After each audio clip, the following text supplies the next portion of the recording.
What is going on, everybody? Patrick over here at GhostPicks ATS, the #1 sports consultants in the business. Hope everybody's doing all right today. So, thank you for all those people out there that emailed me yesterday. That shows that you're watching these YouTube videos. And if you like, comment, subscribe, I always appreciate it. Even if you just view in here, I always appreciate you coming here. I'm done with my rant. Now we're on to the greener side of things. Got that out of the way.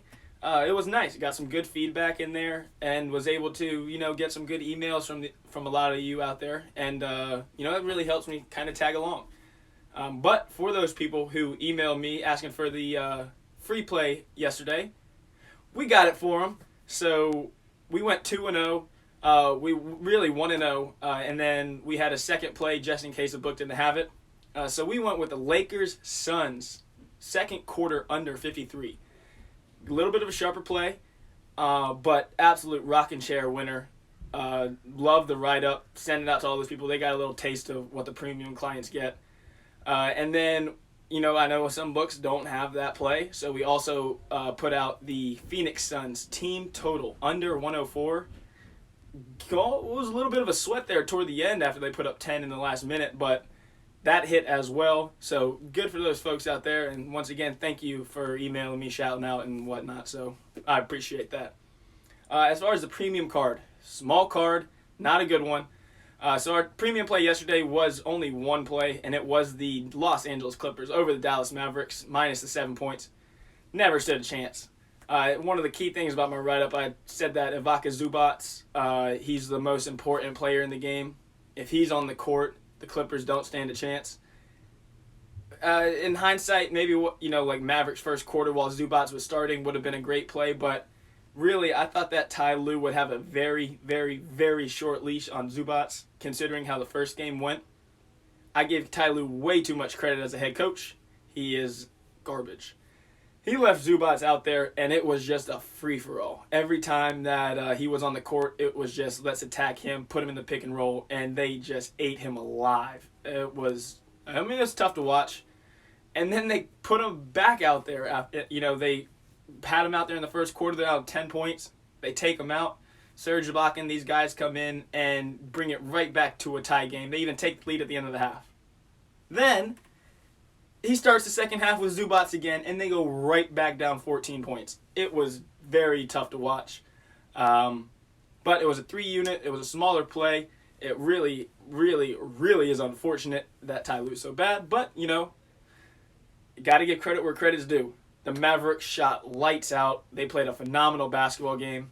Luka, the Don, El Niño Maravilla, he absolutely is in control of the game at all times. He sees Zubac on the court, and he's like, pick and roll, baby. And, hey, I'm a biggest fan of exploiting mismatches. That's part of how I handicap games, is exploiting the biggest mismatch for each team. And for sure as shit, that was the biggest mismatch of the game. Ate him alive. Also, the Mavs shot 50% from three. It's tough to beat a team when they do that. So, look to bounce back here today. With no further ado, we will hop on into our free play of the day, which is brought to you by our proud partners over at Manscaped.com. Manscaped. Type in promo code GHOST over at Manscaped.com. GHOST. GHOST. And you get 20% off any product. Can't really beat it.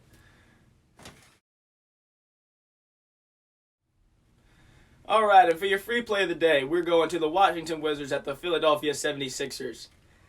This will be the second time we go back to a play we lost on. But this was a premium play the first time around.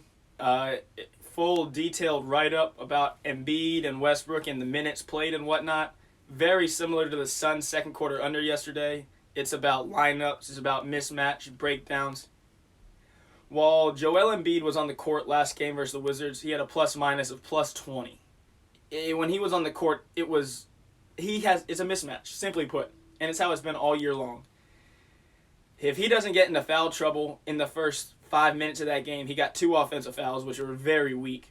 And they were up, 10 points 6 minutes in, and we had a -3 in the first quarter. Unfortunately, that does not hit because Embiid goes out and the Wizards are able to make a run. We're going back to it.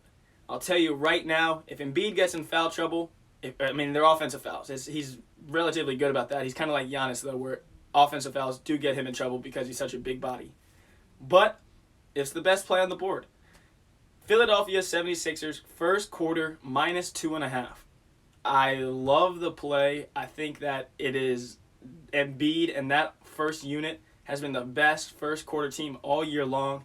Joel Embiid plays all 12 minutes of the first quarter, barring foul trouble. Honestly, this is I would fire it back out as a premium play without even batting an eye. That's how good of a play this is. I'm confident, but it really does come down to if Joel Embiid can stay on the court. Last game, he had 6 minutes in the first quarter. They were +9 in those 6 minutes. And then he gets off the court, and they were -10 in those 6 minutes where he was off. He plays all 12 minutes of the first quarter. I think this is a W here, -2.5.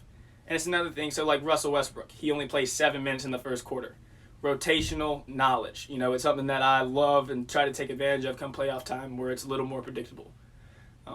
So, with that in mind, let's keep on rolling, baby. Also, it is Wild Wednesday over at GhostPicks ATS. It's only $14.99 for today's plays. You really cannot beat it. GhostPicksATS.com. Links in the description. Catch you back here tomorrow. Peace.